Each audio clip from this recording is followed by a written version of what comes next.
Praise the lord. హల్లెలూయా. ప్రభునందు మీ అందరికీ వందనాలు చెల్లిస్తున్నాను. ఈరోజు దేవుని వాక్యంలో నుంచి చిన్న మాటను జ్ఞాపకం చేసుకుందాం. ఏంటంటే సామెతలు 18వ అధ్యాయం 21వ వచనం. జీవ మరణములు నాలిక వశము. చూడండి, మన నోటి మాటలను బట్టి జీవము కలిగిద్ది అంట, మరణము కలిగిద్ది అంట. అయితే మన మాటలు ఎలా ఉన్నాయి అనేది మనము జ్ఞాపకం చేసుకుందాం. ఈరోజు చాలా మంది ఎలా ఉన్నారంటే వ్యర్థమైన మాటలు మాట్లాడే వాళ్ళు ఎక్కువ ఉన్నారు. అవునా? డబుల్ మీనింగుల్లో మాట్లాడాలు, డైరెక్ట్గా మాట్లాడలేక ఏం చేస్తారంటే వాళ్ళు వీళ్ళని సాకులుగా పెట్టో లేకపోతే డబుల్ మీనింగుల్లో మాట్లాడుతూ ఉంటారు. అంటే వాళ్ళు చెప్పాలన్న ఉద్దేశం కన్వర్ట్ చేస్తుంటారు. అయితే వాళ్ళు వ్యక్తపరచాల్సిన విధానంలో వ్యక్తపరచరు, సూటిగా చెప్పలేక అట్లా చేస్తూ ఉంటారు. కానీ దేవుని వాక్యం అట్లా చెప్పట్లేదండి. నీ మాటలు ఎలా ఉండాలండి? ఉప్పు వేసినట్టుగా ఉండాలి. ఉప్పు ఎక్కువైతే కూర ఏమైద్ది? ఉప్పగా అయిపోయింది. అప్పుడు తినగలమా? అసలు నోట్లో కూడా పెట్టుకోలేము. అదే ఉప్పు తక్కువైతే చప్పగా ఉండిద్ది. అప్పుడైనా తినగలమా? లేదు. ఎట్లా ఉండాలి?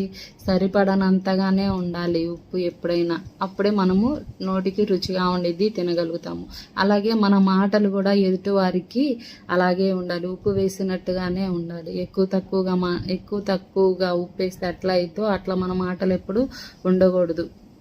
మన మాటలు ఎప్పుడు కూడా ఎదుటి వాళ్ళకి వినడానికి వీళ్ళతో మాట్లాడితే బాగుండిద్ది, కొంచెం నా మనసు ప్రశాంతంగా ఉండిద్ది, అలా ఉండాలి. అంతేగాని వీడు ఫోన్ చేశాడా బాబు, ఎందుకు వీడితో మాట్లాడడం అనేటట్లు ఎప్పుడూ ఉండకూడదండి. కొంతమంది అలా ఉంటారు, కానీ అట్లా ఉండొద్దండి. దేవుని నమ్ముకున్న మనం దేవుణ్ణి పోలి దేవునికి లోబడి జీవించాలి.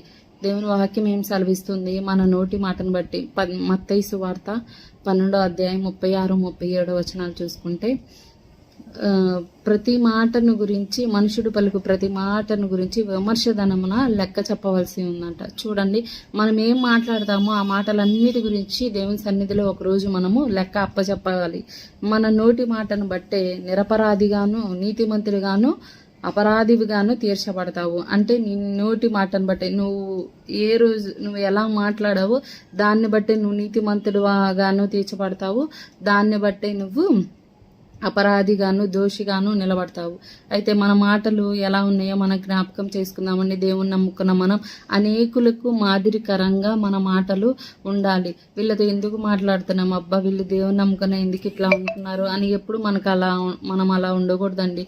దేవుని నమ్ముకున్నాం, దేవుని పోలికలో దేవునికి లోబడి మనము బ్రతకాలి. ఆయన మనకు మార్గం చూపించాడు. Is the way maker. ఒక దారి చూపించాడు, ఎలా ఉండాలి, మనం ఎలా బ్రతకాలి, ఎలా ఉండాలి అనేది ఆయన దారి చూపించాడు. క్రీస్తు తన పరిచర్యలో ప్రతి మాటను మనకి వెల్లడి చేశాడు. వాటిని మనం అనుగ్రహించుకుని వాటిని ఆధారం చేసుకొని మనము బ్రతకాలి. అంతేగాని ఇలా ఉండొద్దండి. మన మాటలు ఎప్పుడు ఇతరులకు దూషణకరంగా ఉండకూడదు, ఇతరులకు ఆశీర్వాదకరంగా. నీ నోటి నుంచి ఆశీర్వాదకరంలే కానీ బూతులైనను ఏమి రాకూడదని దేవుని వాక్యం సెలవిస్తుంది. అయితే ఇతరులను దూషించేకరంగా మన మాటలు ఉన్నాయా, ఇతరులకు ఆశీర్వాదకరంగా మన మాటలు ఉన్నాయా అనేది మనం జ్ఞాపకం చేసుకున్నాం. మన మాటలను బట్టే మన ప్రవర్తన అంతా తెలిసిపోయిద్దండి. దేవుని వాక్యం ఏం సెలవిస్తుంది? మనుషులు మీ సత్క్రియలను చూసి మీ పరలోకమందున్న తండ్రిని నమ్మునట్లు. అవునా?